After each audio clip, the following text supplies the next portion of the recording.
So hello everyone, JCC Gurukul के सभी members आप सभी को जोहार अभिनंदन व्यक्त करते हैं। इस प्रकार आप सबों के बीच एक बहुत ही बड़ी खुशखबरी क्या है? यदि पिछला झारखंड कैबिनेट का जो हुआ था, यदि आपने उस कैबिनेट को पूरी तरीक़ा से देखा होगा कि उस कैबिनेट में क्या न्यू वैकेंसी वहाँ पे आप लोगों को कैबिनेट के तहत देखने को मिले थे, कैबिनेट बैठक के तहत। तो मैं आप लोगों के जानकारी के लिए बता देना चाहता हूँ, पिछला जो कैबिनेट बैठक हुआ था उसमें से एक वैकेंसी का जो वो गजट प्रकाशित किया गया है। सबसे पहले यदि हम लोग कोई भी वैकेंसी जिसका नोटिफिकेशन आता है उसका प्रोसेस क्या होता है। यदि आप झारखंड पुलिस 2024 की तैयारी कर रहे हैं तो आप लोग के लिए मार्केट में एक उपलब्ध है ऑथेंटिक कंटेंट के साथ चक्षु पब्लिकेशन के तरफ से प्रकाशित ये प्रैक्टिस सेट बुक, जिसमें कि 15 प्रैक्टिस सेट आप लोग को इस पुस्तक के रिगार्डिंग देखने को मिलेंगे। साथ ही साथ यदि हम लोग यहाँ पे बात करते हैं, ये कंटेंट आप लोगों को एग्जाम रिलेवेंट यहाँ पे प्रैक्टिस सेट के तहत आप लोग को देखने को मिलेंगे। इस पुस्तक के साथ कॉम्बो पैक के तौर पर झारखंड समान ज्ञान का जो थ्योरी सेक्शन है, इस पुस्तक को भी आप लोग को यहाँ पे देखने को मिलेंगे, जो कि झारखंड के एग्जामिनेशन में हर एक टॉपिक से प्रश्न जो पूछे जाते हैं, भूगोल, राज व्यवस्था, पॉलिटी सेक्शन जो हो गया, खेल परिदृश्य जो हो गया, विविध सेक्शन, हर एक सेक्शन को यहाँ पे देखने को मिलेंगे। यदि आप इन पुस्तक को ऑनलाइन परचेज करना चाहते हैं, लिंक डिस्क्रिप्शन बॉक्स पे है, अन्यथा आप किसी भी नियर बुक स्टोर दुकान से आप इन पुस्तक को परचेज कर सकते हैं। किसी तरह का कोई भी यदि आप लोग को दिक्कत परेशानी होती है, देन आप डिस्क्रिप्शन बॉक्स पर दिए गए नंबर के थ्रू आप लोग कॉन्टेक्ट कर सकते हैं। तो उसका प्रोसेस होता है कि सबसे पहले वो कैबिनेट से पास किया जाता है। कैबिनेट जो बैठक होती है उस कैबिनेट से पास होता है। कैबिनेट से पास होने के बाद उसका गजट प्रकाशित किया जाता है और गजट प्रकाशित होने के आप लोग को 1 से 1.5 मंथ के बाद आप लोग का उसका नोटिफिकेशन देखने को मिलता है। तो कोई भी जब वैकेंसी उसका नोटिफिकेशन फॉर्म भरने का जो अप्लाई डेट ये सब दिया जाता है, वो 3 प्रोसेस से होकर के गुजरता है। सबसे पहले वो कैबिनेट में उसका किया जाता है, कैबिनेट में लाया जाता है। जब कैबिनेट से वो पास हो जाता है उसके बाद वो गजट के रूप में प्रकाशित किया जाता है। गजट प्रकाशित होने के बाद उसे नोटिफिकेशन के तौर पर उस वैकेंसी को जारी किया जाता है। तो खुशखबरी क्या है, जैसा कि आप थंबनेल पे देख पा रहे होंगे, झारखंड वनरक्षी कांस्टेबल जो पुलिस है, वनरक्षी का, फॉरेस्ट गार्ड का, उसका कैबिनेट के थ्रू उसका पास हो चुका है।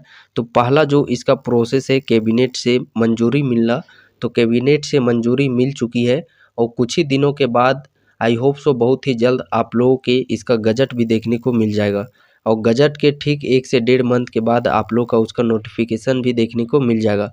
और ये वीडियो आप लोग, सबसे पहले मैं आप लोग को बता देना चाहता हूँ कि यहाँ पे बहुत सारे कैंडिडेट जो आएंगे, कुछ पॉजिटिव थॉट विचार लेकर के भी आएंगे तो कुछ नेगेटिव विचार लेकर के भी आएंगे।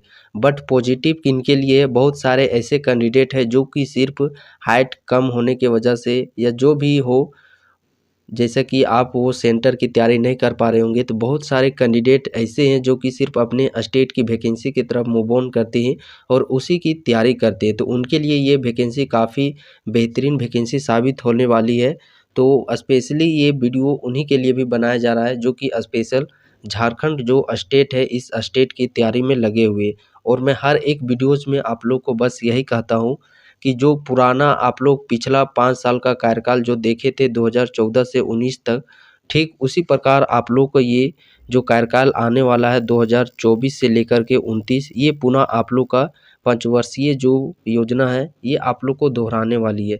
2024 से 29 के बीच में हर एक फील्ड में, चाहे वो फॉरेस्ट डिपार्टमेंट हो, कचपाल हो, झारखंड पुलिस हो, टीचर हो, हर एक फील्ड में आप लोग को यहाँ पे वैकेंसी देखने को मिलेगी। हाँ, लेकिन तब तक आप लोग को धैर्य रखना पड़ेगा। बिना पेशेंस, बिना धैर्य के कुछ नहीं होने वाला है। तो आज के इस सेशन के माध्यम से ये जो आप देख पा रहे होंगे ये वैकेंसी, जैसा कि यहाँ पे ये वैकेंसी मैं आप लोग को बता देना चाहता हूँ, ये 2014 की वैकेंसी का नोटिफिकेशन है। यहाँ पे लोगो भी आप देख पा रहे होंगे, पुराना लोगो है, जो कि 2014 में झारखंड वनरक्षी प्रतियोगिता परीक्षा 2014 में इस वैकेंसी को लाया गया था।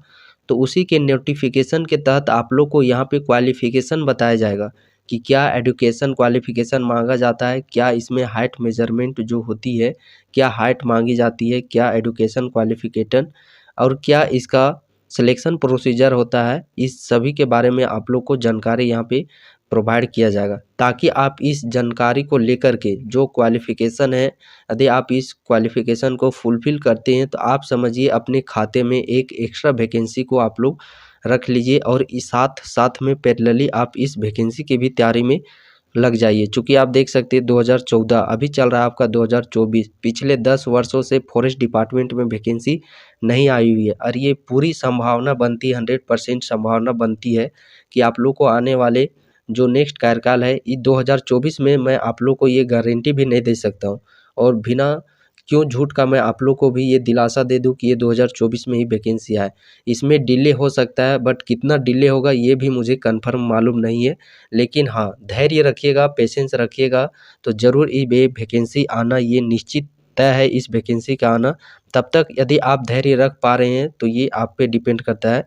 चलिए सबसे पहले यहाँ पे यदि हम लोग बात करते हैं, जो ये फॉरेस्ट गार्ड की ये जो वनरक्षी की ये वैकेंसी आती है, ये भी जिलावार वैकेंसी आती है। जिस प्रकार झारखंड पुलिस का भी वैकेंसी आई हुई है जिलावार, उसी प्रकार ये वैकेंसी भी जिलावार आती है। यहाँ पे जूम थोड़ा मैं कर दे रहा हूँ ताकि आप इस जिला में देख सकते हैं कि किस जिला से कितने नंबर्स ऑफ वैकेंसियाँ आई हुई थी और किस कैटेगरी में आई हुई थी। इस प्रकार आप देख सकते हैं सभी 24 जिलों का यहाँ पे दिया गया है इतने इतने सीट। सबसे ज़्यादा सीट यहाँ पे बात करते हैं हम लोग पश्चिमी सिंहभूम में 326, उसके बाद हजारीबाग में 250 के समथिंग यहाँ पे देखिए। और इस प्रकार टोटल यहाँ पे वैकेंसी यदि हम लोग बात करते हैं तो कुल वैकेंसी यहाँ पे आप देख सकते हैं 2204 पदों पर इस वनरक्षी के डिपार्टमेंट में वैकेंसी देखने को मिली थी। और ये पूरी संभावना है, चूँकि पिछले 10 वर्षों से ये वैकेंसी नहीं आई हुई है, तो हम लोग ये अंदाज़ा या फिर कोई अंदाज़ा लगाने से भी कुछ हम लोग को बेनिफिट होने वाला नहीं है। क्या हो सकता है, कितने नंबर्स ऑफ वैकेंसियाँ आएगी या फिर नहीं आएगी, लेकिन हाँ आप लोग एक मोटा-मोटी तौर पर मान लीजिए कि 1000 से लेकर के 1500 के बीच में आप लोग को यहाँ पे वैकेंसी देखने को मिलेगी। और ये जो चूँकि ये 2014 की वैकेंसी आई हुई थी, उस समय ग्रेड पे था जो कि 5200 से लेकर के 20,200 ग्रेड पे था। अब जो नया 2024-25 में आने वाली है वैकेंसी, ये वैकेंसी का ग्रेड पे आप लोग का 20,000 यानी कि 19,000 से आप लोग का 63,000 के बीच में ग्रेड पे वाला वैकेंसी आएगा, जो कि आप झारखंड पुलिस में भी बदलाव देख चुके हैं ग्रेड पे, जो कि 19,000 से 63,000 के बीच में आई हुई थी। और ये जो पुराना ये ग्रेड पे है 5200 से 20,000, इस ग्रेड पे पर अब हर एक ज़िला में चौकीदार की वैकेंसी आ रही है। तो जो जिन ज़िलों में चौकीदार की वैकेंसी आई हुई है तो उन वैकेंसी को भी आप हल्के में मत लीजिए, चूँकि देखिए 2014 में जो वनरक्षी हो, झारखंड पुलिस हो, जिस ग्रेड पे पर आया था 5200 से लेकर के 20,000, उसी ग्रेड पे के तहत अभी सभी ज़िलों में चौकीदार की वैकेंसी आ रही है। तो आपके जिस ज़िला में, यदि आपके ज़िला में आई हुई है तो उसका भी तैयारी आप लोग निश्चिंत होकर के कीजिए। सबसे पहले इसका एजुकेशन शैक्षणिक योग्यता यदि हम लोग बात करते हैं, तो शैक्षणिक योग्यता सबसे पहले इसमें 10+2 मांगा गया है, यानी कि 12th पास होना अनिवार्य है।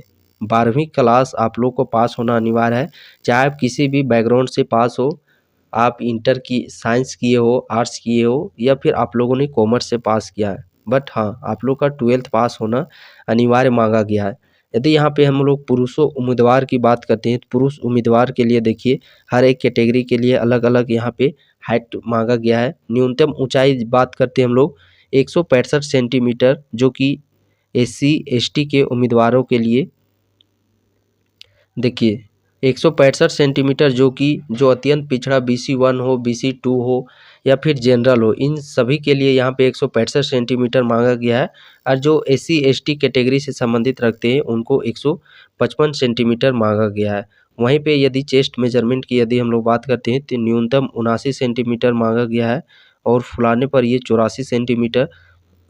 चाहे आप BC1, BC2 या फिर जनरल या फिर EWS जो होता है अत्यंत पिछड़ा वर्ग, इन सभी से यदि आप लोग बिलोंग करते हैं तो आप लोग का जो मेजरमेंट चेस्ट का है वो 79 से 84 मांगा गया है। और जो SC ST के पुरुष कैंडिडेट है उनके लिए 77 से 81, यानी कि एससी एसटी पुरुष कैंडिडेट को एक हाइट मांगा गया है और इसके अलावा जो बच गए BC1 BC2 जनरल EWS इन सभी के लिए एक मांगा गया है। महिला का ओनली सिर्फ इनका हाइट मेजरमेंट किया जाएगा, जो कि न्यूनतम ऊंचाई बात करते हैं 155 सेंटीमीटर, जो बिलोंग करती हो जनरल कैटेगरी से, EWS कैटेगरी से, या फिर आप BC1 या फिर आप BC2 से संबंध रखते हैं। और हाँ, जो SC ST से संबंध रखती है उनके लिए 150 सेंटीमीटर। तो यहाँ पे हाइट भी काफ़ी कम ही मांगा जाता है। इस कारण से बहुत सारे कैंडिडेट जो झारखंड से संबंधित रखने वाले होते हैं, जिनकी हाइट कम है, वो स्पेशल यहाँ पे तैयारी करते हैं स्टेट की वैकेंसी के लिए। तो आपके लिए यह वैकेंसी बहुत ही एक गोल्डन अपॉर्चुनिटी के तौर पर साबित होने वाली है। तो साथ ही साथ आप लोग इसका भी तैयारी में लग जाइए। क्या सिलेबस रहने वाला है उसका भी डिस्कशन यहाँ पे आप लोग को बता दिया जाएगा क्लू के तौर पर, कि आप लोग इसका सिलेबस तैयार करना है। पुरुष उम्मीदवार सबसे पहले इसमें यदि हम लोग बात करते हैं फिजिकल दौड़ की, तो दौड़ इसमें काफ़ी टफ रहने वाला है। दौड़ क्या है, तो दौड़ देखिए 4 घंटे की अवधि, 4 घंटे तक आप लोग को दौड़ना है, और वो भी 25 किलोमीटर। आप दौड़ के चलिए चाहे पैदल चल के चलिए, लेकिन हाँ 4 घंटा में 25 किलोमीटर आप लोग को तय करना है। महिलाओं के लिए 4 घंटा में 14 किलोमीटर तय करना है। आयु सीमा यदि हम लोग बात करते हैं, ये तो अभी जो नया वैकेंसी आएगा वो तो न्यू ईयर यहाँ पे शामिल किया जाएगा। न्यूनतम उम्र सीमा है जो कि 18 वर्ष। तो जिन कैंडिडेट का उम्र 18 वर्ष हो गया है और आपने 12th पास कर लिया है, तो आप इस वैकेंसी के लिए एलिजिबल है। आप इसकी भी साथ ही साथ पैरेलली तौर पर आप लोग तैयारी कर सकते हैं। मैक्सिमम वर्ष की यदि बात करते हैं, मैक्सिमम वर्ष जिनकी उम्र निकल गई है, जिनकी उम्र बहुत ज़्यादा हो गई है, 30-32 के हो गए हैं, तो उनके लिए ये वैकेंसी काफ़ी गोल्डन अपॉर्चुनिटी के तौर पर साबित होती है। चूँकि यहाँ पे एज का क्राइटेरिया आप देख सकती हैं, एज भी इसमें मैक्सिमम एज भी काफ़ी रखा गया है। बट झारखंड पुलिस की तुलना करते हैं वहाँ पे 25, 27, 30 इसी प्रकार वहाँ पे दिया गया है, मैक्सिमम इसी प्रकार 30-32 साल तक। लेकिन यहाँ पे आप देख सकते हैं 38, 37, 35 साल तक यहाँ पे एज को काउंट किया जाता है। तो जिनकी उम्र अधिक हो चुकी है, तो उनके लिए ये वैकेंसी काफ़ी बेहतरीन तौर पर साबित होने वाली है। परीक्षा वो यदि अब हम लोग न्यू वैकेंसी के तहत देखें, नया नियोजन तिथि के तहत, वो तो दूसरे पैटर्न पे आ रहा है। लेकिन हाँ, यहाँ पे मैं आप लोग को ये बता दे सकता हूँ कि सिलेबस आप लोग को क्या पढ़ना है। चूँकि सिलेबस इस नोटिफिकेशन में नहीं मेंशन किया गया है, वो दूसरे नोटिफिकेशन में मेंशन किया गया है। यदि इसके सिलेबस की यदि हम लोग बात करते हैं, तो सिलेबस चूँकि ये वैकेंसी है जो कि वो आप लोग का 12th लेवल पर वैकेंसी आई हुई है। तो अभी तक झारखंड में यदि हम लोग इधर रिसेंट में बात करते हैं 12th लेवल पर कौन सी वैकेंसी आई हुई है, ठीक उसी का सिलेबस आप लोग को यहाँ पे पढ़ने की ज़रूरत है। यदि हम लोग पेपर 2 इसका भी शायद हो सकता है, में भी ये पॉसिबिलिटी है, चूँकि यहाँ सिलेबस को तो जिक्र नहीं किया गया है। 3 पेपर यदि यहाँ पे कंडक्ट करवाया जाता है उत्पाद सिपाही या स्पेशल ब्रांच के तहत, तो यहाँ पे आप लोग पेपर 2 में जो लैंग्वेज पेपर होता है, तो लैंग्वेज पेपर में जो स्पेशल ब्रांच का जो 2019 में वैकेंसी आई हुई थी, या फिर जो LDC क्लर्क 10+2 जो LDC क्लर्क की वैकेंसी आई हुई थी, उसका जो पेपर 2 लैंग्वेज पेपर का है, ठीक उन्हीं लैंग्वेज जैसे खोटा लैंग्वेज पेपर एक सपोज दैट मान लीजिए एग्जाम्पल के तौर पर, तो जो खोटा में आप लोग को 12th का जो LDC क्लर्क है, खोटा में जो पुस्तक पढ़ना है, खोटा गद्य पद्य संग्रह पुस्तक हो गया, एक पथिया डोंगल महुआ हो गया, डाह नाटक हो गया, या जो भी नाटक हो गया, तातर और हेमाल, ये सब हो गया। तो इन्हीं सभी को आप लोग को 12th लेवल पर लैंग्वेज पेपर के तौर पर पढ़ना है। इसके अलावा यदि हम लोग बात करते हैं, तो इसके अलावा एक तो आप लोगों का क्वालिफिकेशन हो गया जो 30% हिंदी इंग्लिश, वो तो क्वालिफाइंग नेचर का हो गया। और एक पेपर आप लोग का उसका भी सिलेबस बहुत ही जल्द आप लोग को बता दिया जाएगा। बाकी इतना क्राइटेरिया यदि आप फुलफ़िल करते हैं, तो आप इस वैकेंसी के लिए भी एलिजिबल रखते हैं। आप पैरेलली इस वैकेंसी की भी तैयारी में लग जाइए।